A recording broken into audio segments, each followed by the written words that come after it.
Shalom, saudaraku di dalam nama Tuhan Yesus Kristus, sahabat terbaik dalam kasih Tuhan Yesus. Bertemu lagi dengan saya Pendeta Novel Saragi. Firman Tuhan yang menyapa kita di minggu ini tertulis di dalam Matius pasal yang ketiga, ayat yang pertama sampai ayatnya yang ke-12. Namun ada baiknya kita bersatu dulu di dalam doa. Kita berdoa. Bapa di dalam sorga, terima kasih Tuhan, Engkau sungguh baik, memberi kekuatan dan memelihara kehidupan kami. Tuhan Yesus, satu kerinduan kami mau dengaran akan firman, maka berfirmanlah Engkau Tuhan, sebab kami siap untuk menerima. Amin. Shalom saudaraku, sahabat terbaikku dalam kasih Yesus, seperti yang saya sebut tadi, bahwa firman Tuhan yang menyapa kita pada saat ini tertulis dalam dalam Matius 3 ayat yang pertama sampai ayatnya yang ke-12 dengan judul besarnya Yohanes Pembaptis. Begini firman Tuhan. Pada waktu itu tampillah Yohanes Pembaptis di padang gurun Judea dan memberitakan, bertobatlah sebab kerajaan sorga sudah dekat. Sesungguhnya dialah yang dimaksudkan Nabi Yesaya ketika ia berkata, ada suara orang yang berseru-seru di padang gurun. Persiapkanlah jalan untuk Tuhan, luruskanlah jalan baginya. Yohanes memakai jubah bulu unta dan ikat pinggang kulit, dan makanannya belalang dan madu hutan. Maka datanglah kepadanya penduduk dari Yerusalem, dari seluruh Judea dan dari seluruh daerah sekitar Yordan. Lalu sambil mengaku dosanya, mereka dibaptis oleh Yohanes di sungai Yordan. Tetapi waktu ia melihat banyak orang Farisi dan orang Saduki datang untuk dibaptis, berkatalah ia kepada mereka, hai kamu keturunan ular beludak, siapakah yang mengatakan kepada kamu bahwa kamu dapat melarikan diri dari murka yang akan datang? Jadi hasilkanlah buah yang sesuai dengan pertobatan. Dan janganlah mengira bahwa kamu dapat berkata dalam hatimu, Abraham adalah bapa kami. Karena aku berkata kepadamu, Allah dapat menjadikan anak-anak bagi Abraham dari batu-batu ini. Kapak sudah tersedia pada akar pohon, dan setiap pohon yang tidak menghasilkan buah yang baik pasti ditebang dan dibuang ke dalam api. Aku membaptis kamu dengan air sebagai tanda pertobatan, tetapi ia yang datang kemudian daripada aku lebih berkuasa daripada aku, dan aku tidak layak melepaskan kasutnya. Ia akan membaptiskan kamu dengan Roh Kudus dan dengan api. Alat penampi sudah di tangannya. Ia akan membersihkan tempat pengirikannya dan mengumpulkan gandumnya ke dalam lumbung, tetapi debu jerami itu akan dibakarnya dalam api yang tidak terpadamkan. Demikian firman Tuhan. Saudara yang diberkati dalam nama Tuhan Yesus Kristus, sahabat terbaikku dalam kasih Yesus, apa yang ada hadir dalam pikiranmu, apa yang hadir di dalam benakmu?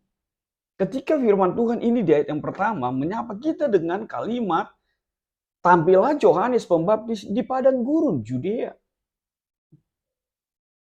Saya secara pribadi atau setiap kita mungkin akan berpikir, kenapa suara kebenaran itu, suara kenabian itu terdengar di padang gurun? Bukankah yang kita tahu bahwa ibadah itu orang ke gereja, suara kebenaran, suara kenabian itu didengarkan atau terdengar di dalam rumah ibadah, atau khotbah itu kita dengarkan di dalam rumah ibadah. Tapi ternyata pada saat ini firman Tuhan menyapa kita dengan sesuatu hal yang berbeda mungkin menurut kita. Suara kebenaran itu, suara kenabian itu, bahkan seruan pertobatan itu terdengar dari padang gurun Judea. Menarik? Ya pasti sangat menarik sekali.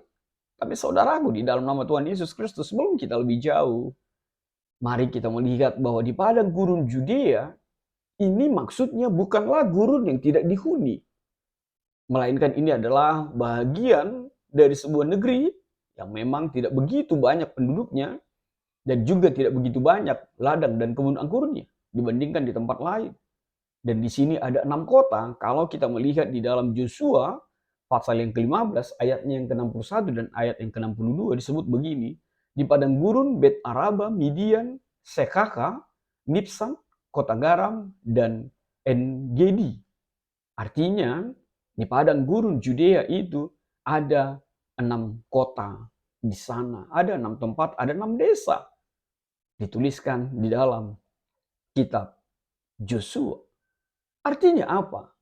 Ini adalah awal, ini adalah tempat, ini adalah daerah Yohanes memberitakan, Yohanes Pembaptis melakukan pekerjaannya, melayani Tuhan di dalam kehidupannya. Tapi lagi-lagi, suara kenabian itu kenapa justru terdengar dari situasi itu. Dari tempat itu tidak lain adalah benar ketika itu suara kenabian sudah jarang terjadi. Suara-suara kebenaran firman Tuhan itu sepertinya tidak terdengar lagi. Kita bisa melihat, kita bisa membandingkan dengan situasi yang terjadi ketika firman Tuhan mengatakan bahwa Farisi dan Saduki pun datang kepada Yohanes. Bukankah itu menjadi sebuah pertanyaan yang luar biasa dalam kehidupan kita? Kenapa saya bilang pertanyaan yang luar biasa? Sebab bayangkan yang seharusnya mereka lah menyuarakan itu, mereka lah yang menyatakan itu.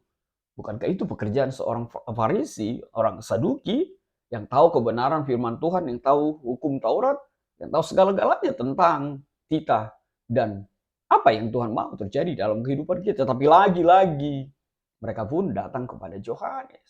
Artinya apa? Benarlah jarang sekali suara-suara itu kedengaran, suara kenabian itu di tengah-tengah kehidupan pada saat itu. Apakah itu terjadi pada saat ini di tengah-tengah kehidupan kita? Jangan-jangan kita juga sedang mengalaminya. Tapi kembali kita kepada firman Tuhan pada saat ini. Di sini kita melihat bagaimana Yohanes itu dihadirkan di dalam kehidupan kita.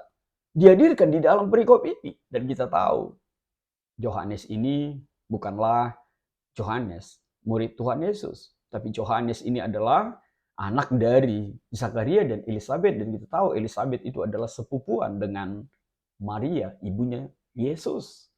Dan kita tahu apa yang terjadi ketika Maria dan Elisabet sama-sama mengandung. Firman Tuhan menuliskan bahwa rahim Elisabet bergejolak, bersukacita, menyambut kedatangan Maria. Saudaraku, di dalam nama Tuhan Yesus Kristus, umur Yohanes ketika ini lebih kurang 27 tahun, dan dia dipakai oleh Tuhan sebagai pengkhotbah, sebagai pemberita kebenaran firman Tuhan. Walaupun kita tahu bahwa endingnya kepalanya harus dipenggal karena dia mengkritik Raja Herodes ketika itu. Tapi sekali lagi saudaraku, di dalam nama Tuhan Yesus Kristus, lihatlah apa seruan yang dikatakan. Dia berseru-seru mengatakan bertobatlah sebab kerajaan Allah, kerajaan sorga itu sudah dekat. Dan ini adalah sebuah nubuatan yang apa dikatakan oleh Nabi Yesaya bahwa ada suara orang yang berseru-seru di padang gurun, persiapkanlah jalan untuk Tuhan, luruskanlah jalan baginya. Yesaya telah menubuatkan bahwa Yohanes akan hadir, bahwa Yohanes orangnya, pribadinya itu akan hadir di tengah-tengah kehidupan kita. Maka disinilah kita melihat bahwa sesuatu yang sinkron, sesuatu yang telah dinubuatkan di dalam perjanjian lama terjadi di dalam perjanjian baru. Itu makanya siapa yang berhenti sampai perjanjian lama, maka dipastikan dia tidak akan memperoleh keselamatan itu. Dia tidak memperoleh anugerah yang dari Tuhan dalam kehidupan kita. Membaca Alkitab itu, berada di dalam kebenaran firman Tuhan itu harus perjanjian lama dan perjanjian baru. Sebab apa yang dinubuatkan di dalam perjanjian lama itu terjadi nyata di dalam perjanjian baru. Sama seperti Yesusmu, Yesus kita dibuatkan di dalam perjanjian lama dan terjadi di dalam perjanjian baru. Lihatlah saudara kita yang hanya berhenti sampai perjanjian lama. Akhirnya mereka tidak mendapatkan, mereka tidak memahami, mereka tidak mengimani. Sebagaimana Yesus yang Allah hadirkan di tengah-tengah kehidupan kita. Maka saudaraku dikatakan, suara itu mengatakan pertobatan. Suara itu mengatakan bahwa kerajaan Allah sudah dekat. Dan dikatakan, maka berbondong-bondonglah, maka banyaklah orang datang dari Yerusalem, dari Judea, dan dari seluruh Jordan, datang mengaku akan dosanya dan memberi dirinya dibaptis. Luar biasa sekali. Mungkin ini bicara tentang kerinduan orang-orang selama ini. Mungkin ini juga bicara tentang keinginan orang untuk terima keselamatan. Mungkin ini juga menjadi bagian dari perubahan yang terjadi di dalam kehidupan orang ketika orang mendengar suara kebenaran itu. Disinilah kita melihat bahwa firman Tuhan tidak pernah gagal. Bahwa setiap pribadi yang mendengarkan kebenaran firman Tuhan akan ditekuk dan firman Tuhan itu bekerja di dalam dirinya. Mereka datang, dibaptis, dan mengaku akan dosa-dosanya. Tapi ada hal yang menarik. Apa itu? Dikatakan orang Farisi dan orang Saduki datang untuk dibaptis. Dan lihatlah apa sambutan Yohanes. Mungkin menurut kita tidak sesuatu yang sopan, tapi di sisi lain kita melihat bagaimana sebuah keberanian dari Yohanes Pembaptis dan dia mengenal setiap orang ketika itu. Sehingga dia mampu untuk mengatakan, sehingga dia berani untuk mengatakan, hai kamu keturunan ular beludak, siapakah yang mengatakan kepada kamu? Pertama sekali dikatakan, hai kamu keturunan ular beludak. Ular beludak itu adalah ular yang mau tiba-tiba menyerang. Ular beludak itu adalah orang-orang yang penuh dengan kemunafikan. Ular beludak itu adalah gambaran pribadi-pribadi yang penuh dengan kamuflase di dalam kehidupannya. Dan lihatlah, Yohanes itu sungguh luar biasa. Dia berani menegurnya. Ada keberanian yang luar biasa yang kita dapatkan, yang kita temukan dari seorang Yohanes di dalam memberitakan kebenaran firman Tuhan.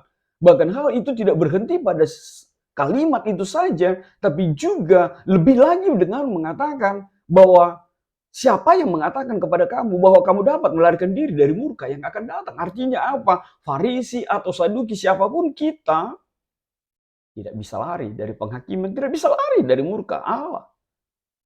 Dan hal yang luar biasa, Yohanes mengatakan, jadi hasilkanlah buah yang sesuai dengan pertobatan. Ada kalimat di sana, jadi hasilkanlah buah yang sesuai dengan pertobatan. Artinya apa? Yohanes ingin menegaskan, Yohanes ingin mengatakan kepada kita, yang perlu terlihat nyata adalah tindakan, perbuatan, dan hasil dari iman, dan hasil dari pemahaman, dan hasil dari ungkapan mengatakan bahwa kita percaya kepada Tuhan, percaya kepada Allah di dalam kehidupan kita. Maka Yohanes mau ada hasilnya, ada buahnya, ada sesuatu yang terlihat nyata di tengah-tengah kehidupan kita. Dan lagi-lagi ayat yang ke-9 lebih lagi mengatakan, dan janganlah mengira bahwa kamu dapat berkata dalam hatimu, Abraham adalah bapa kami. Artinya apa? Dan jangan lagi-lagi berbicara tentang kami keturunan Abraham, kami keturunan Nabi, kami keturunan pendeta, kami keturunan penatua. Dan semakin tegas lagi, dan mungkin sedikit kasar buat orang ketika itu, ketika Yohanes mengatakan, Allah pun dapat menjadikan anak Abraham dari batu-batu ini. Artinya apa? Yohanes mau mengatakan, tidak ada kesombongan iman, tidak ada keselamatan itu berdasarkan garis keturunan. Mau bapak kita, mau opung kita, pendeta, penatua, evangelis, penginjil, atau apapun jabatan di dalam keagamaan itu bukan menjadi sebuah jaminan bahwa engkau akan diselamatkan, bahwa engkau akan mendapatkan keselamatan itu di dalam Yesus.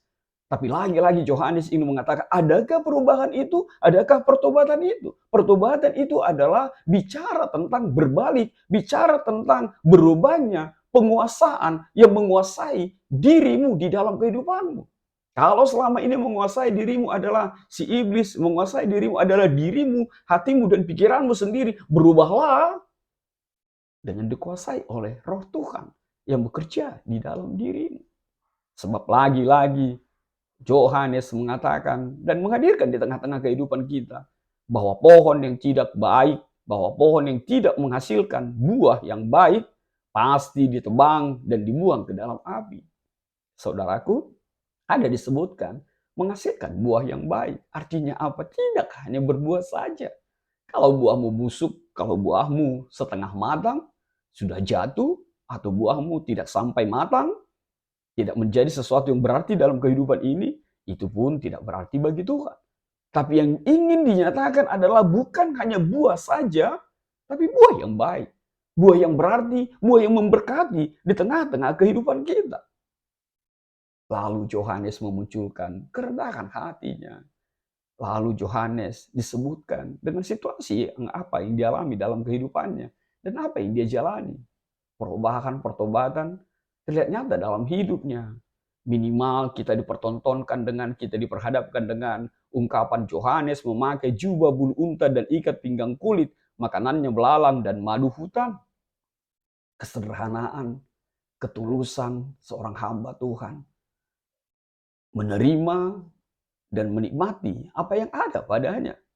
Bahkan lebih lagi seperti yang saya sebut tadi, dia mengenal siapa dirinya dengan mengatakan, aku membaptis kamu dengan air sebagai tanda pertobatan, tetapi ia yang datang, Yesus maksudnya, lebih berkuasa daripada aku dan aku tidak layak melepaskan kasutnya. Ia akan membaptis kamu dengan Roh Kudus dan dengan api. Artinya apa? Yohanes menyadari siapa dirinya. Dan dia lebih menyoroti, lebih menunjuk kepada Yesus di dalam kehidupan kita. Dan dia memperbandingkan baptisan itu. Baptisannya adalah baptisan tanda pertobatan. Tapi di dalam Yesus ada roh, ada api yang menyucikan, yang memberikan keselamatan itu. Kalau Yohanes membaptis menghadirkan sebuah pertobatan itu dalam kehidupan kita, tapi bagi Yesus bukan hanya pertobatan, tapi juga keselamatan, tapi juga kehidupan kekal yang hanya ada di dalam Yesus Kristus. Dan yang terakhir, firman Tuhan mengatakan kemahakuasaan oleh Yesus itu. Yesus memegang kendali itu, alat penampi sudah di tangannya. Ayat yang ke-12, artinya apa? Yesuslah Tuhan yang sebenarnya. Yesuslah pribadi yang menghakimi kita, setiap kita di tengah-tengah kehidupan kita. Dan satu hal yang pasti, kita akan dibakar tanda petik untuk disucikan, kita akan dibakar untuk disaring, kita akan dibakar untuk dimurnikan. Sehingga kita dilayakkan oleh surga yang Tuhan Yesus katakan, yang hadirkan di dalam kehidupan kita. Maka saudaraku, di dalam nama Tuhan Yesus Kristus, apa yang menjadi refleksi kita di dalam minggu Advent yang pertama ini? Satu hal yang pasti, teladanilah Yohanes, berilah dirimu untuk menjadi pribadi mempersiapkan jalan bagi Tuhan. Bertobatlah dan senangkanlah hati Tuhan, suarakanlah suara kenabian itu. Yang kedua, firman Tuhan ini mengajak para pelayan gereja, para kita pribadi yang beriman kepada Tuhan Yesus, hiduplah sederhana, bertanggung jawab, dan di mana perkataan dan perbuatan itu selaras. Menjadi pribadi yang berintegritas. Yang ketiga, Yohanes memberitakan penghakiman, memberitakan undangan pertobatan. Artinya apa? Bertobatlah sebelum engkau dihakimi. Bertobatlah mumpung Tuhan masih beri waktu bagimu. Yang terakhir, banyak orang terjebak dalam tradisi kekristenan, tapi tidak ada pertobatan yang sungguh-sungguh. Saudaraku, faktor keturunan, faktor keterpilihan di tengah-tengah dunia ini tidak menjaminmu masuk kerajaan sorga. Tapi orang yang mau bertobat akan memperoleh keselamatan di dalam Tuhan Yesus Kristus. Maka jangan bangga dengan garis keturunanmu, tapi banggalah kalau Yesus yang memilihmu. Amin. Tuhan memberkatimu. Kita bersatu dalam doa. Bapa di dalam sorga, terima kasih Tuhan buat kebenaran firman-Mu. Biarlah firman-Mu menjadi kuat setiap kami. Dan hanya Engkau Tuhan sumber keselamatan dalam hidup kami. Kami mau bertobat, berubah. Dan hanya Engkau yang mengendalikan kehidupan kami. Dalam kasih-Mu Tuhan, enyahkanlah virus-virus ini. Amin.